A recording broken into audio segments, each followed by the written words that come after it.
Hello friends, welcome to my channel. कैसे हैं आप सब लोग? आशा करती हूँ बहुत अच्छे होंगे। तो मैं आज बनाने जा रही हूँ बच्चों के टिफ़िन में गोभी का पराठा। मैं एक नानी हूँ और मेरे पास मेरे दोती रहते हैं, सब्जियाँ खाते नहीं हैं वो, तो मैं उनके लिए पराठे बना देती हूँ।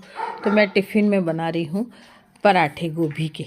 तो देखिए, इसकी रेसिपी आपको अच्छी लगे तो ज़रूर लाइक कीजिएगा।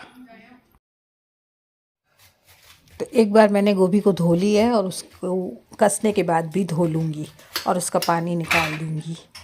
तो पहले मैं गोभी के फूल को कट कर रही हूँ और उसके बाद कस लूँगी इसको। घिया कस से कस लें और फिर उसके बाद इसकी मतलब मसाला इसका बनाएं बेसन वेसन डाल के। तो मैं इसको पहले कस रही हूँ।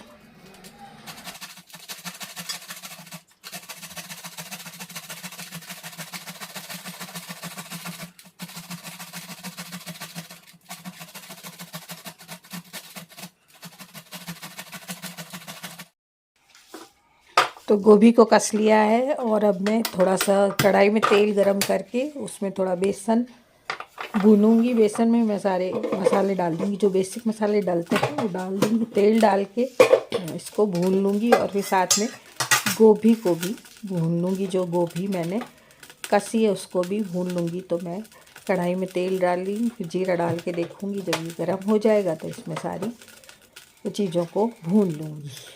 तो थोड़ा सा जीरा डाल के पहले देखते हैं। तेल अभी हुआ नहीं है गरम।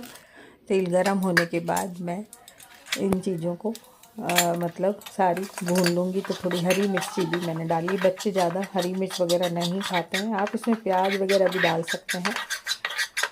तो प्याज है या गाजर है, कोई भी चीज़ डाल सकते हैं। मैं खाली गोभी के पराठे बना रही हूँ और बिल्कुल सिंपल बना रही हूँ, क्योंकि बच्चों को फिर को ज़्यादा मसाले वाले पचते नहीं हैं, उन्हें पेट दर्द भी करने लगता है। तो फिर मैं उनको सिंपल सा बना रही हूँ। पहले बेसन को भून रही हूँ और उसके बाद गोभी को भी भून लूँगी। तो इसमें बेसन डाल दिया है मैंने और अब बेसिक मसाले डाल दूँगी, जैसे नमक, मिर्ची, लाल मिर्ची का पाउडर, धनिया पाउडर,